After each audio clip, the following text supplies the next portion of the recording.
you want to take an adventure with me? Yeah, let's take an adventure. All right, let's hop in this Millennium Falcon. Okay. Let's go into 88 and let's go back a couple months. Not that long, like 3-4 months. December of 2019. December 20th of 2019 to be more specific. Okay. When The Rise of Skywalker came out. And this was essentially the last film in the Skywalker saga. It's a film franchise that spanned over 40 years through various films and gave us some of the most beloved, cherished, iconic characters of all time. In this new movie, we find out that one of said characters is coming back, and that is Palpatine, Darth Sidious himself. And cool, I'm all about it. I love Palpatine, like great, let's do it. However, we don't really find out how he returned. Or at least I can't really recall. Like, I remember trying to... Well, they obviously kept it a mystery in the trailers. Right. And then you get to the movie and you're watching it and you're like, all right, how did he come back? And they gonna explain it? There's like a brief conversation between him and Kylo, but it doesn't really go anywhere. No. It just kind of like... Ooh, it just kind of like, it stops there. Now, I said this last night in our Way Back review. I'm one of those people who, I'm not crazy about sort of spoon feeding when it comes to like cinematic storytelling. I believe that the respected audience of whatever movie they're watching is smart enough to understand what's going on in the movie. All right. However, in this situation, yeah, fucking put me in a high chair, spoon feed me, like not the whole thing, just the tip. Just to see how it feels, just so I can get an idea of what's going on, of how he came back. Because essentially, when you take that character and you throw him down the... I was going to get to that. You get to that? I was going to get to that. Yeah, because like, exactly. Yeah.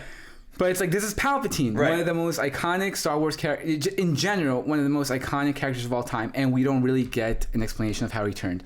That's the movie for you. Fine. Right. Before we go back to the future, let's stay in 2019, okay? We're in our Millennium Falcon, we're cruising through light speed through the holiday season, and shortly after the movie, I believe it's actually the same day of the movie, the visual dictionary for The Rise of Skywalker comes out. Okay, now for those who don't know what the visual dictionary is, it is essentially a book with a whole bunch of fun stuff about the movie. It's got some information, some details, some behind-the-scenes photos. A little bit of tidbits. Some concept art, stuff like that, okay? And according to the visual dictionary, we find out how Palpatine returned. For starters, I hate that. I hate that you're essentially telling your audience to read or go to another source to find out something that happened in the movie. I feel like as a major motion picture, you should have enough context and information to support your storytelling. You shouldn't have to, like, me, I read all the books because I'm a fucking nerd. He said it! But that's not everyone else in the movie theater. And yes, the books do make the movies more fun, but you shouldn't tell your audience to like rely on that kind of stuff, you know? And in the Rise of Skywalker visual dictionary, we find out how he returned. It turns out that his body, like you were saying, his body, which was thrown down a fucking shaft, it was being electrocuted as it was falling, and then down. Blew up in space. Turns out that his body was recovered by the Sith Eternals. Now, let me ask you a quick question. Do you know who the Sith Eternals are? I have no idea who the fuck the Sith Eternals are. Exactly. You know why? Because it was never explained in the fucking movie. Okay. So, the Sith Eternal essentially recovered his body, brought it back to Exegol, which is the main planet featured in the movie, and essentially brought him back to life, like rejuvenated him and all that good stuff. Meanwhile, while they were rejuvenating him, this is a great line that I love.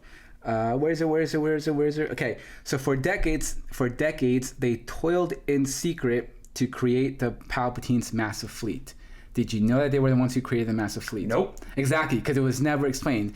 And just to go back to about the Sith Eternal, we don't know who they are, but they were like the awfully CGI people in the stands at the end of the movie. Oh my god. See, you don't even know.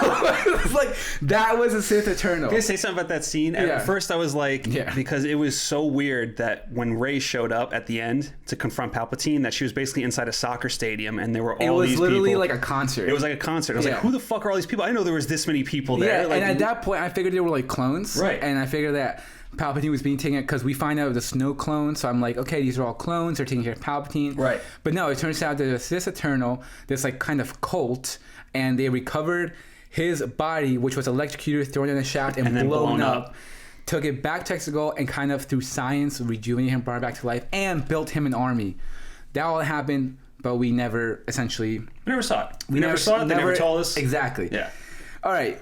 I'm sick of December 2019. Let's get back in the Falcon, gun into 88, and come back to... Actually, you can probably stay in 2019 because 2020 does not fuck with us. It has been a year. It has been a year. But we're back, 2020. And a few days ago, we get news from this novelization. Now, for the people who don't know, the novelization is essentially the movie in book form. Yes. And like you said...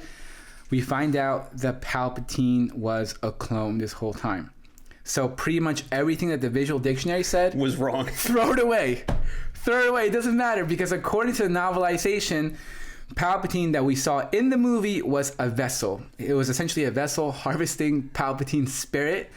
But, you know, power...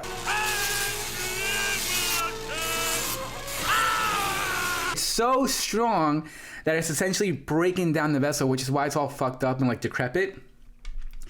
And right off the bat, I don't like the idea of Palpatine being a clone.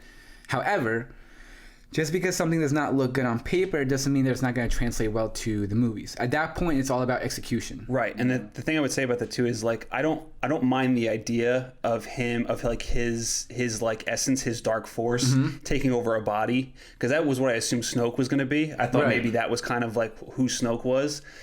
So the fact that they went that route isn't the worst thing, but the fact that it just comes out as saying like, oh, he's a clone is just like... And not just that, but we didn't even know about it. Right. So I'm saying, so it might not read well, but at that point, like we said, it's all about executing your material, and it could work. But we didn't know about this. And now fast forward to a few days later, and we get another report that apparently Rey's dad was a failed Palpatine clone. Which is so stupid. Which is, first of all, it's not only stupid, but it's like a big fuck you to Rian Johnson, essentially further retconning everything that happened in The Last Jedi, and essentially saying another fuck you to the whole notion that everything is canon, everything is connected. No, because to recap, we have A, Palpatine in the movie. We have B, Palpatine in the movie, who we don't know how he came back. Right. We have B, he came back through the Sith Eternal. They recovered his body, whatever was left, and, you know, took it to the greatest spot on Exegol, and through the galaxy's finest masseuses and Handstone, they kind of rejuvenated and brought him back. Just went to a day spot for a little bit. Went to a day spot for a while, you know. And mind you, this is like, in terms of chronological movie time, this is like almost 30 years. Right. You know, so he's been gone a while. And you don't care to explain how he came back. So we have that, and now we have the novelization saying, oh no, it's a clone. Two stories are contradicting, two of which we never got in the movie, and it just makes you ask, like, what the fuck? Exactly. Like, this, it goes back to my favorite... I gotta relax for a second, okay? But it goes back to one of my favorite metaphors, and that's the SpongeBob fine dining metaphor. Yeah. For those who don't know, there's this episode of SpongeBob SquarePants when one of Squidward's enemy is coming to the Krusty Krab, and he tells SpongeBob, like, hey, forget everything you know about fine dining because we got to put on a fucking show, all right? So SpongeBob does that. He forgets everything he knows about fine dining. He puts on a great dinner, puts on a great service, but then he freaks out when they ask him what his name is. Because he doesn't know his name. Because he threw it all away. And then we get that great scene. We go into his little brain and we see all these little SpongeBobs running around. It's a madhouse. They're freaking out. Papers are flying everywhere. Everything's on fire because they don't know his name. We threw out his name! And that, my friend, is what I picture Lucasfilm to be.